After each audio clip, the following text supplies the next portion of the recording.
Welcome to DaAi Headlines. I'm Dennis Wu. Thank you for joining us. 50 pre-med students of the Tzu University in Hualien will soon begin their residency. Master Zeng Yan gives her blessings to these fledgling doctors personally at the Tzu abode. Though Susiwati of Indonesia's Jakarta is on Tzu's financial aid program and has 7 children to care for, she still does what she can to reciprocate, as she does not want others to suffer. And we learn from the fatal collision that took place in Taiwan's Xueshan Tunnel on May 7th, and teach you how to stay safe in case of a tunnel fire. To help send off the 50 pre-med students of Hualien's Tzu University as they embark on their residency, a ceremony was held at the Tzu abode on Monday. Master Zeng Yan attended the event in person and hoped the students will not only become the guardian of life and health, but also the protector of character and compassion as well.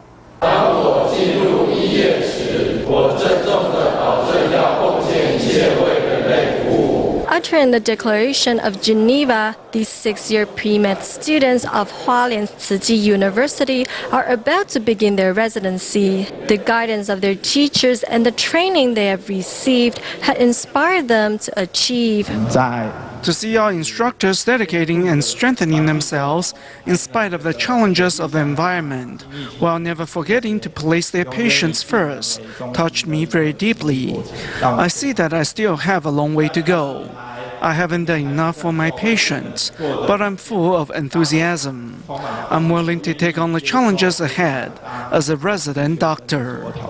Master Zeng Yan personally helps each of the 50 students put on their stethoscope, which symbolizes that they will now become the guidance of life. As well, the master encourages the students to live their life to the fullest. 好医师是人的生命中的贵人，因为呢，人病痛是最苦啊！你们的慈航呢，就要在人海茫茫中，每一种的苦难众生，你们要去救拔苦难的使命，开动了。 Also in attendance are the students' parents and Tzu volunteers who have been watching over them. Huang Kaijing's mother came all the way from Malaysia to personally thank the university for giving her daughter more than just an education. A person's success is not measured by their grades or academic achievements, but by their character. Tzu University has successfully instilled good character in its students, so please become the guardians of life, health and love. 守护爱。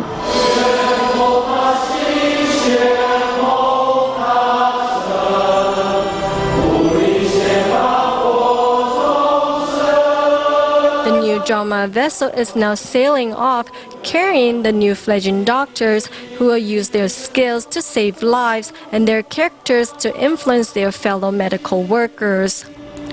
Tzu's medical staff and volunteers often hold free clinics wherever in the world they are needed to help ease pain and suffering. We now check out one recent clinic in the village of Pedu in Malaysia's Kedah. Besides having treated more than 100 people, the volunteers also taught residents how to care for themselves. Tzu volunteers in Malaysia regularly hold a free clinic in the village of Pedu. Knowing that the children are afraid of seeing a dentist, volunteers kindly teach them how to brush their teeth and provide them with free toothbrushes and toothpaste.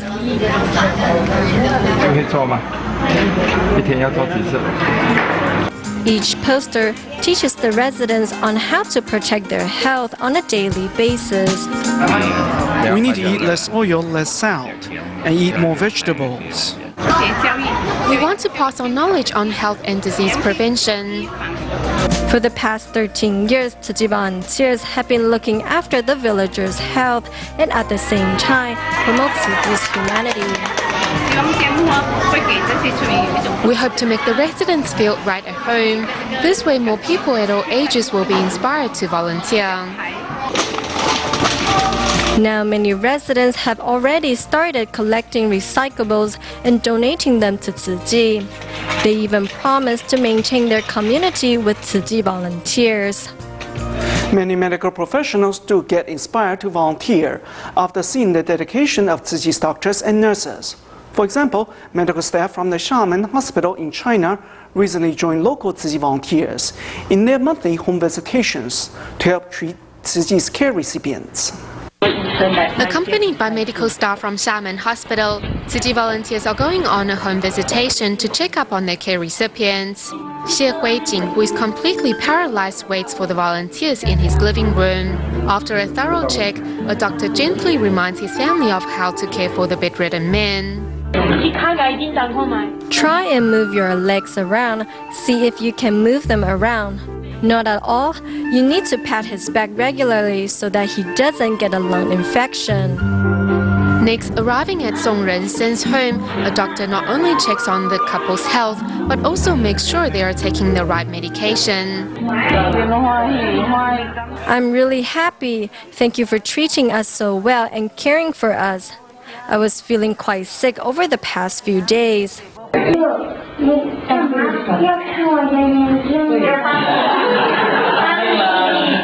13-year-old Xu Lingtang injured his eyes and brain from a fall, and apart from giving him an eye check, doctors also teach the child ways to rehabilitate his hands.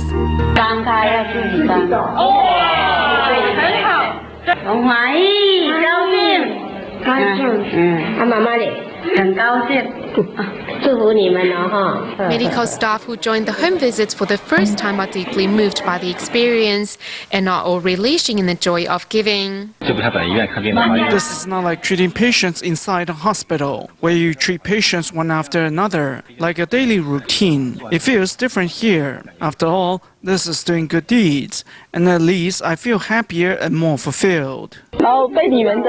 I'm truly touched by your giving spirit. I just want to do what I can to help more people. That's all.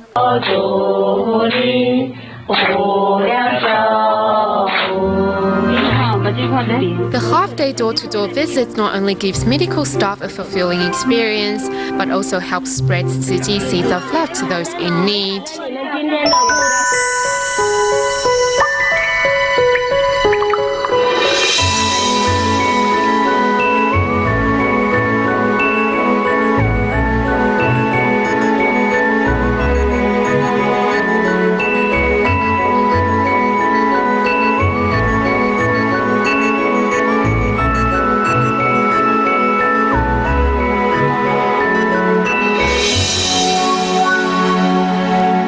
Susiwati is a Tzu Chi care recipient living in Indonesia's Jakarta. Although she has to care for her ill husband and 7 children, her monthly salary of less than $65 does not allow her to make ends meet. Thankfully, Tzu Chi stepped in and offered the family monthly financial aid. To reciprocate, Susiwati is doing what she can to promote Tzu Chi's work in her community. Indonesia's Tzu Chi care recipient Susiwati was once afraid to let her neighbors know that she collected recyclables for Tzu Chi. I was afraid to let others know that I was donating them to Tzu Chi. Since I'm poor, I was afraid that no one would believe me. Rather, I thought they would make fun of me. Living in Jakarta with a sick husband and 7 children to care for, Susiwati makes less than $65 a month. I saw the family living inside a small house with so many children to care for. I wanted to help them, but at that time I didn't have a job either and was in no position to help anyone. Then I thought of DaAi TV.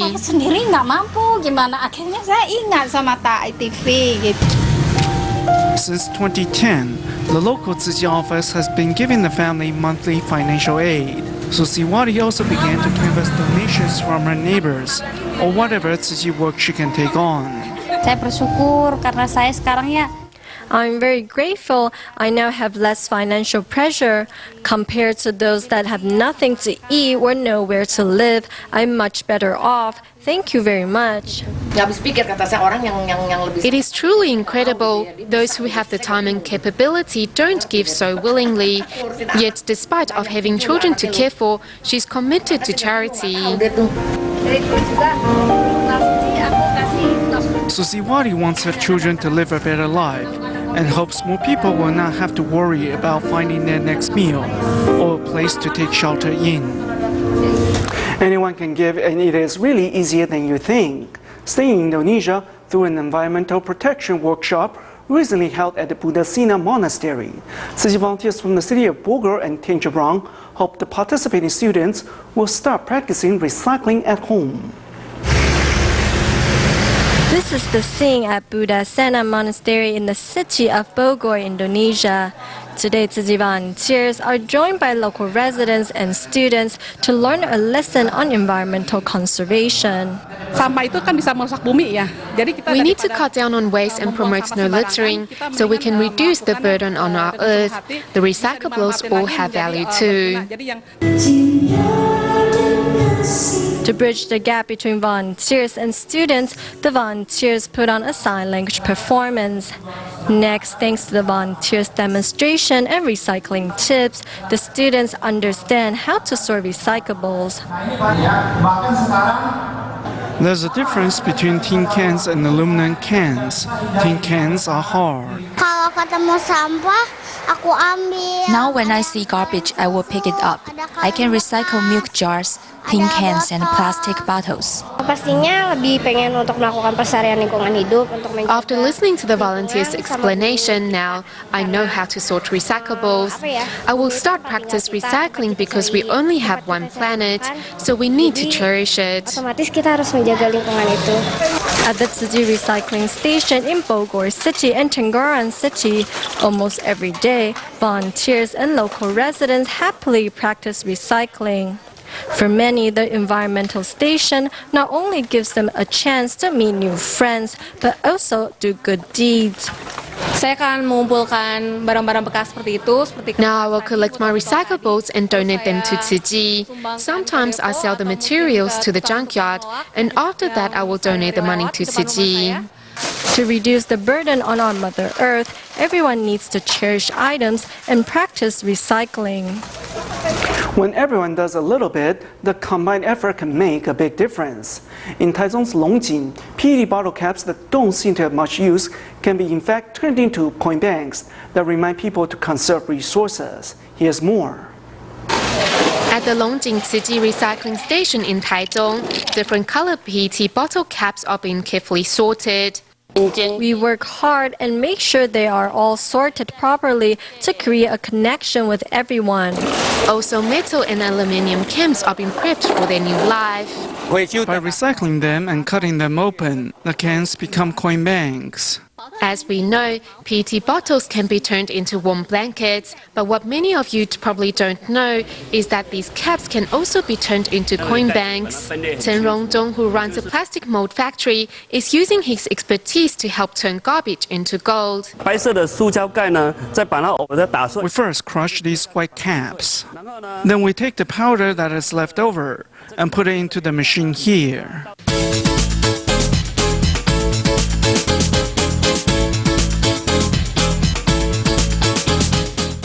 The powder is then pressed into this shape. White caps become water-saving banks, while blue and green caps become food-saving banks. The safety strips of the PET bottles are also used to make another bank.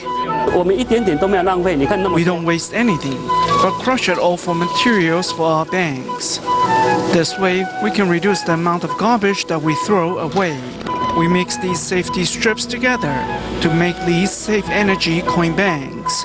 We hope to ignite the light of wisdom in every person that uses them. I always say that we are combining the Master's Dharma with industry and my field of expertise to help promote the Master's Dharma in society.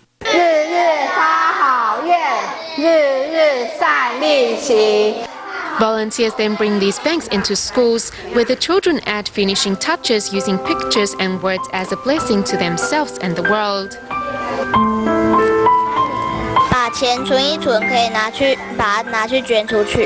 Every time I see these banks, I'm reminded how we need to work for the earth and the necessity of our vow to do so.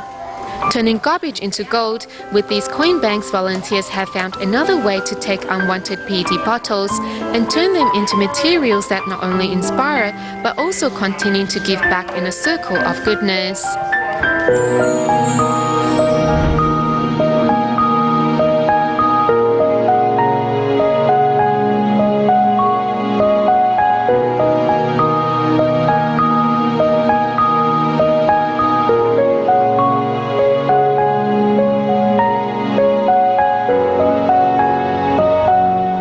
the past few days, we've been studying the fatal collision-induced fire that happened inside Taiwan's Xueshan Tunnel on May 7th and trying to learn from it. In case you're caught in a similar situation, remember to park your vehicle against the curb, leave your key on the ignition, head against the traffic, go into a connection tunnel to your right, and wait further instructions. Here's more. When traveling through a long tunnel such as Taiwan's Xueshan Tunnel, what should one do in case of a fire? If there's a fire ahead, then you need to remember the escape route is towards the back of your vehicle instead of towards the flow of the traffic.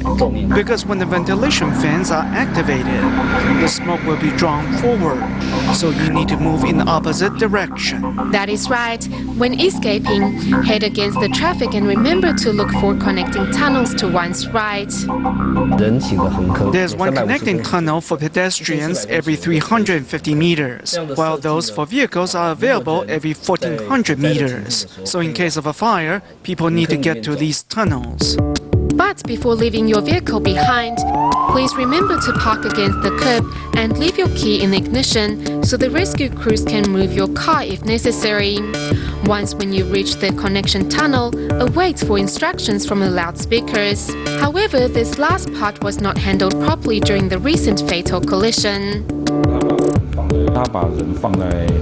People were evacuated into the connection tunnels. If it were me, since the other end of the connection tunnel leads to the other main tunnel, I would have had emergency vehicles such as ambulances stand ready to help evacuate the survivors, or at least have them walk out of the tunnels for some fresh air.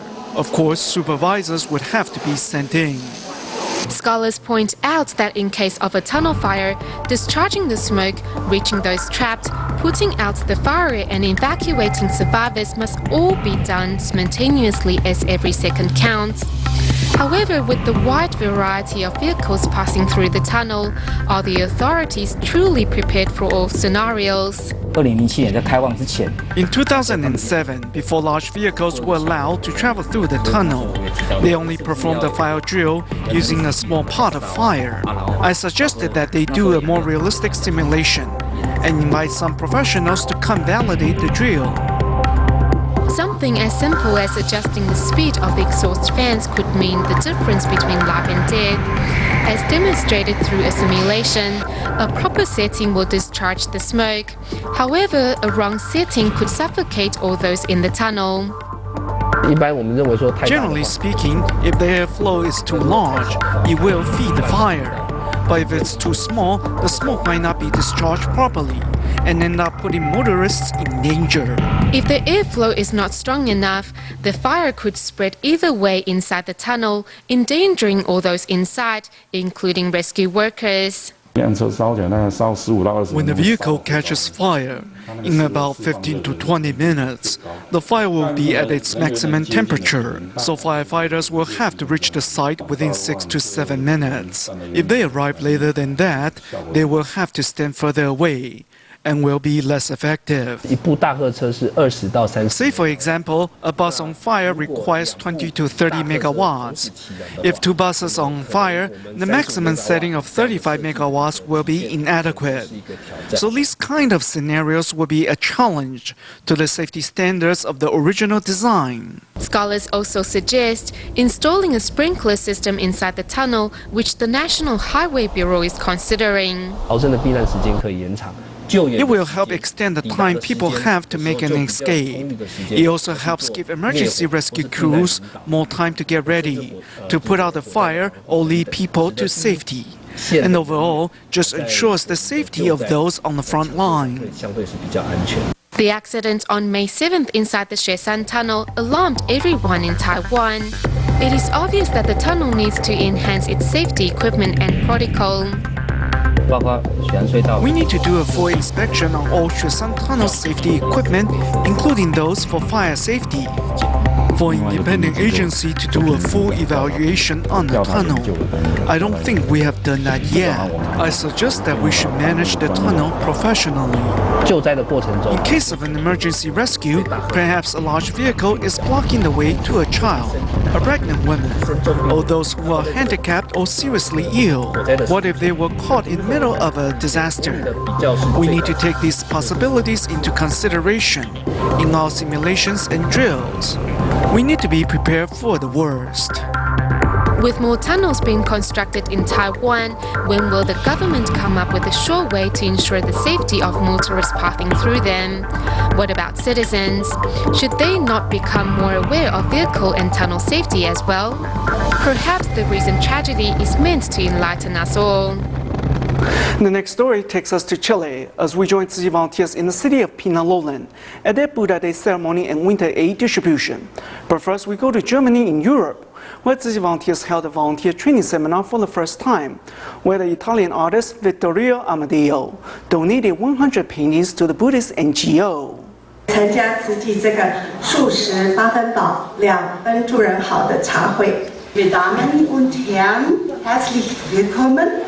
Here at the volunteer training seminar in Germany, volunteers from France, as well as Italian artist Vittorio Amadeo, who once donated 100 paintings to the NGO, are all here to share their experiences of Tzu Chi.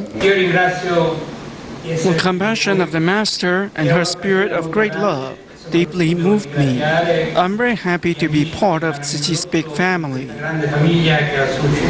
Through a video clip of Master Cheng Yan's teachings, participants learn the ideal of eating 80% full and leaving the remaining 20% to help others. Apart from the training seminar, a Buddha Day ceremony has also been organized so that participants get an opportunity to cleanse their minds. Volunteers and participants all pray together for a world free of disasters.